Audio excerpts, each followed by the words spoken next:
The following program is a paid commercial which has been paid for by the advertiser, whose products and/or services are featured in this program. Mindful of Your Health. Sponsored by Emergence Health Network. Hello, everyone, and welcome to the EHN Mindful of Your Health podcast. I am your host, Noreen Jaramillo, where we take some time, next 20 minutes or so, to really dive into a topic aimed at enhancing your mental well-being. And we do so with the experts, the mental health professionals at Emergence Health Network. Back today, we have Katie Erickson with us. And Katie, thank you for being with us. Thank you for having me. And you are a counselor with our school-based program. Correct. So we have the perfect expert with us here today because the topic is healthy communication with kids. And you would think it's a no-brainer, right? Communicating, being healthy with your kids. But as parents, teachers, let's say even coaches, sometimes those conversations aren't always the healthiest or maybe what we envision them being. So what do we mean by healthy communication? I think that healthy communication just in general is when people are able to exchange ideas and their thoughts and feelings. And then when there's a commitment to respectfulness in the interaction, and also a commitment to trying to understand one another's perspectives. Okay, I love that. And I think that when it comes to communicating with kids, the same concepts apply. I mean, our children want us to talk to them. They want to be able to express, what they think and feel. And they want us to be open to understanding what they're saying to us, to them. Okay. And how is healthy communication? And like you said, whether it's adults or kids, right, it's something that we should be doing all the time. But how is that related, or how can it impact a person's mental well-being? Communication is just very significant in so many ways, and it impacts our mental health really throughout the lifespan. Okay. If you think about a conversation that you had with someone, or even a meeting that you attended where you think the communication went badly, how do you feel? You feel bad. Right. You don't want to do that again. You don't want to repeat that. And so, on the negative side, when it doesn't go well, it can lead to stress, frustration. And if you don't, for the long term, people really don't have an opportunity to express, how they think and feel. They can become very depressed. I'm very anxious. On the flip side, when it goes well, you want to go back, you want to try it again. You can solve problems. It's very empowering. Okay. Now, how important is it for, and I thought of this as you were talking, that maybe a conversation could, go a little south sometimes, but then bringing it back, hey, let's talk about this again. How important is that? And can you do that? Because it might not always be an ideal conversation, right? Sure. That's a great skill to learn. And there's a lot that falls sort of under the topic of communication, and being to try again, and understanding that none of us are perfect and communicating is hard. Understanding each other. Especially with emotions. It's not easy. And when emotions are, flaring, it is hard to keep a level head and say things in the way that you want to, and to listen to others. Okay. Perfect. It's okay to go back to our kids and say, okay, let's try this again. Absolutely. Okay. Yes. And when you do that, you're modeling for them what to do, because they're going to have the same experiences throughout their life, right? Like, they're going to be in situations where the communication is not going well. Maybe they say or do something that they didn't mean. Maybe someone else says or does something to them, and so modeling for them, like, it's okay. It's not the end of the world, but you do need to apologize and start over. Or you might need to extend some forgiveness to someone else when they mess up every now and then. Okay, I like it. Okay, so and you talked about the kids, they're modeling you. Is there any magic age, or this really does start, or could, or maybe it should start at a really early age, right? Yeah, I mean, really, communication begins at infancy. Yeah. I mean, if you think about the baby, a baby crying or wiggling around and squirming, they're communicating something to you. If the baby is hungry, you're going to pick the baby up. You're going to speak to the baby maybe in a soothing voice. You're going to have like a comforting expression on your face, and you're going to say something like, "You're hungry. Oh my goodness, let me feed you." Yeah. See, we can't talk, but the baby is expressing and communicating a whole lot, and you are responding. Okay. And that is going to build, that's helping to build a secure attachment for that infant. Okay. That's helping to teach the infant that when I have a need, when I express it, this person will help me out. Okay. And so that, again, same concept continues really to apply throughout the lifespan. So let me take it a little older. We have a toddler now, and maybe the toddler doesn't really know how to express their emotions, and we hear about tantrums or whatever. And as a parent, you might get uptight. You're in the middle of Walmart, right? And you have one of those situations. How do we communicate with them at that point? Tantrums are very, very normal. Okay. Especially for toddlers. So I think the first thing to recognize is that a tantrum is not a misbehavior. Okay. They can be very inconvenient. They can be very, very stressful to deal with, especially if you're in the middle of the store. Right. But, the child is not doing anything wrong. This is part of how they are growing and how they are learning to deal with their emotions. And so one of the best skills to learn for toddlers is to begin to start helping them label their emotions. Okay. So you might, maybe the child is mad because they're in the store and they want something and you said no. So they're, throwing a fit. And you can say, "Oh, you're so mad. You're mad because you really wanted that. I understand, you're so mad. It's so hard when you want something and you can't have what you." This is okay. So you're helping them identify exactly the Correct. emotion they're dealing with. Okay. Correct. Like Yeah, because they don't have the tools to do that. I mean, they don't have the words to say, "I feel very angry because you wouldn't let me get that toy." Got it. They just know, I don't feel right. I wanted that and you said no. And it caused an emotion. Right, exactly. Yeah. Okay. Let's take it to the teenage years. Okay. Where we have, how do we express those, this is something that's important and we really need to talk about it. Because teenagers can't always get their way either. Really? Right. Yeah. I mean, and teenagers are, they're going through a lot and their brains are changing and their hormones are changing and they're trying to navigate, this developmental shift between being a child and being an adult. And so that's hard for parents and it's hard for kids because they're trying to be independent and yet they still need their parents, and the parent is needing to still, be concerned with safety for this individual, right? Yes. At the same time, trying to figure out how tight do I try to be with this, this rope that I have around trying to protect my child versus loosening it up and letting them make their own decisions. And so I think, again, just to honest communication where you are open to listening and probably listening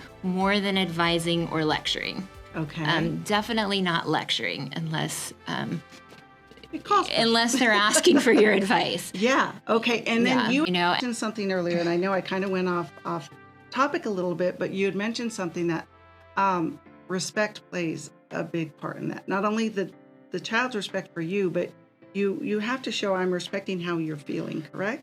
Yes. Respecting how our kids are feeling is huge. Okay. Really at every age. Because if we can empathize with them, if we can say, if we can show them, I do hear you and I do understand where you're coming from. And maybe even this is hard for me because I can see how difficult this is for you. Okay. I can see that you don't like what happened, or I can see you really disagree with, this boundary that we're having to put in place. And I'm sorry because I don't like to see you struggling so much.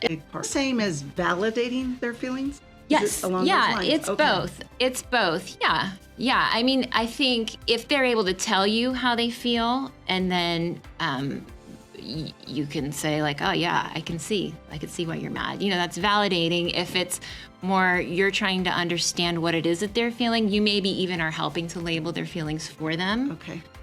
That's a little bit more of empathizing or feeling the feelings with them. Got it. Okay. It's kind of like a Even approach to it. Yeah. So I yeah. want to take now, and we've gone toddlers, teens.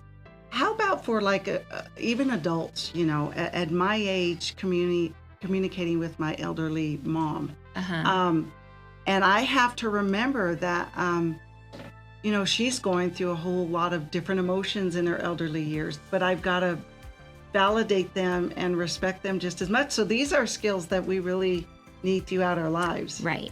Yeah, they're able to really, it really doesn't change that much if you think about the fundamentals. Got it. It can feel very different, right, in the moment, like, oh, I don't know what to do. But if you really, you're about it, even back to the infant, it's understanding, trying to understand what the other person is going through. What are they trying to communicate to you?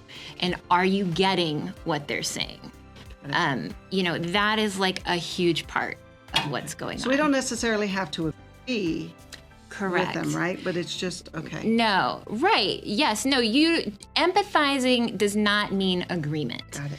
And the same thing, I think when it comes to children, empathizing does not mean that you can't still set the limit or the boundary that you need to, related to their behavior, related to their well-being. Okay.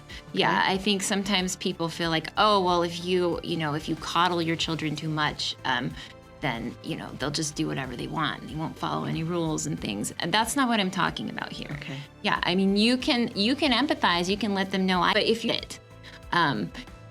we're still going to have to do things this other way, and I recognize that that's hard for you. Okay. But I do understand what you're telling me. So you've given us a lot of examples on how it looks when it's healthy. Can you give us examples of unhealthy that maybe we don't even realize we're doing? And I know this is part of something I gave to you, so I'm putting you on the spot, but I just thought of that because even conversations, let's even say through a marriage, sometimes, walking away or whatever, or do you know what I mean? Sure. What are examples of, and I know emotions run high sometimes, but what are examples of like unhealthy styles? I think, communication is tricky. Like I said before, it's hard. We just have to commit to being in there and working on it all the time. And so, sometimes defining healthy, unhealthy, it gets a little difficult because you're not with somebody in a certain situation. And I'm sure there's no hardcore rules. Sure, you don't know their family culture, et cetera. But I mean, there are some things that just tend to not be helpful. Okay. I like that. So not necessarily unhealthy, but not helpful. Not helpful. A lot of criticism. Criticism, if not couched with a lot of positives, is difficult. Constructive criticism, in small doses is one thing where you're really committed to working on whatever the reason is that you're bringing the thing up. Right. But to just kind of rattle off lots of critiques and complaints all the time isn't very helpful. Okay. Another thing that comes out in communication that can be really problematic is shame. Shaming people for things. Communicate what's wrong with you. Like, why did you do that? What were you thinking? Okay. And we say these things as parents because that's what we're wondering. Working, like, what in the world That's just happened? What are you thinking? Why'd you do that? Exactly.